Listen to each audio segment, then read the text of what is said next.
kasama si Jambi Madrigal. Okay. Who is running for president. Alright. Sa Locsin, ganun din. Puro nephews and nieces ang survivors. During the lifetime of the decedent, practically all of the properties were disposed of during the lifetime. So, nung namatay, konting-konti lang natitira sa estate.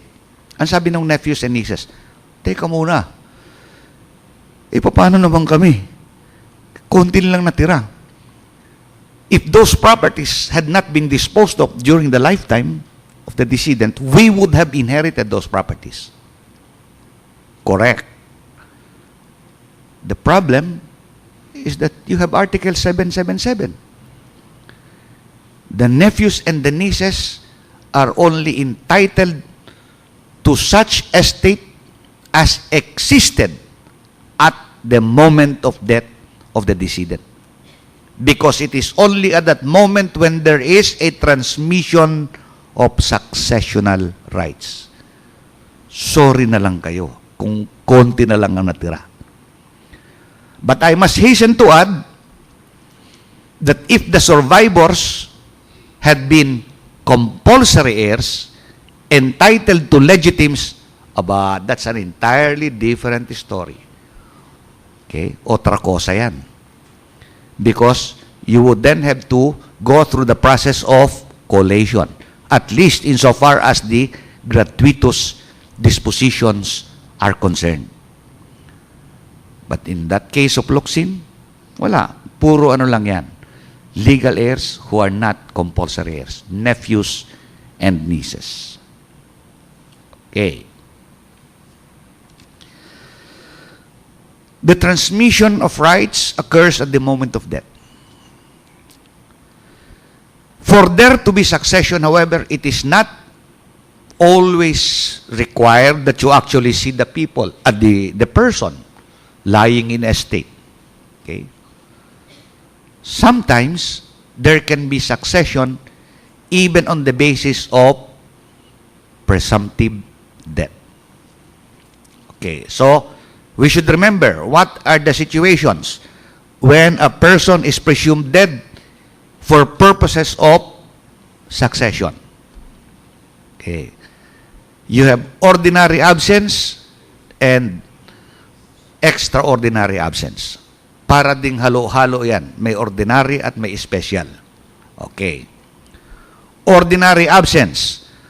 After an absence of 10 years, the absentee is presumed dead even for purposes of succession. Ibig lang sabihin yan, pwede nang paghati-hatian yung kanyang mga naiwang pag-aari. Okay? You remember, however, there is a provision intended for senior citizens. If you disappear after the age of 75, your relatives have to wait for only 5 years. Okay? Para ba sinasabi ng law, pag 75 na yan, nawala yan. Hanggang 5 taon na lang siguro ang tatagal niyan. Okay? Hanggang 80. Which is not really an arbitrary standard. Those of you who are fond of reading sacred scriptures, you will, if you read somewhere in the Psalms, I just cannot remember exactly which psalm is that. Okay? Sabi doon, the ordinary span of human life is 70 years. 70. At pag medyo malakas ka daw sa taas, hanggang 80. Okay? So, that, it's not really completely arbitrary yung fixing ng, yung pag, if the age at, disappear at the age of, after 75, 5 years lang. That has some biblical foundation. Okay. Extraordinary absence naman. This would involve situations where a person disappears under circumstances where there is great danger or risk of death. Okay. Those on board airplanes or ships which have sunk or disappeared, they have not been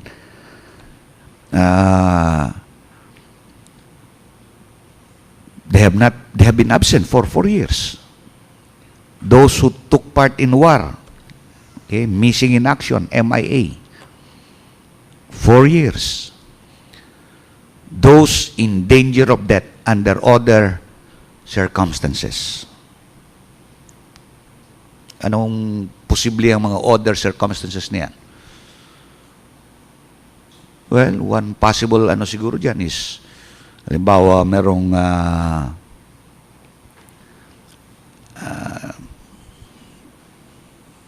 mine, merong minero, a miner, tapos nagkameron ng cave-in or what na hindi na makita, that can possibly qualify. All right. When is that deemed to have occurred? So, I repeat, ordinary absence 10 years or 5 years. Presumed dead. But once the presumption has arisen, when is death deemed to have occurred? In the case of ordinary absence, death is deemed to have occurred at the end of the period, whether it's 10 years or 5 years. In the case of extraordinary absence, death is deemed to have occurred at the start. For a good reason. Why? Kasi yung extraordinary absence, there is great danger or possibility of death. Medyo mahirap itong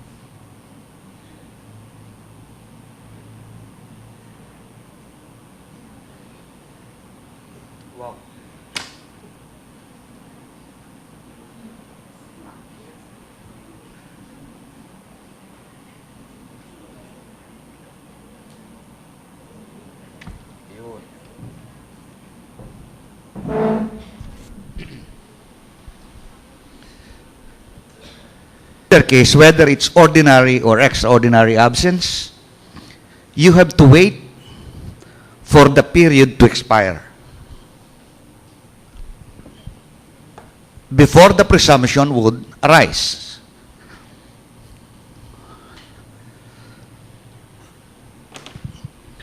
So, halimbawa, ito yun.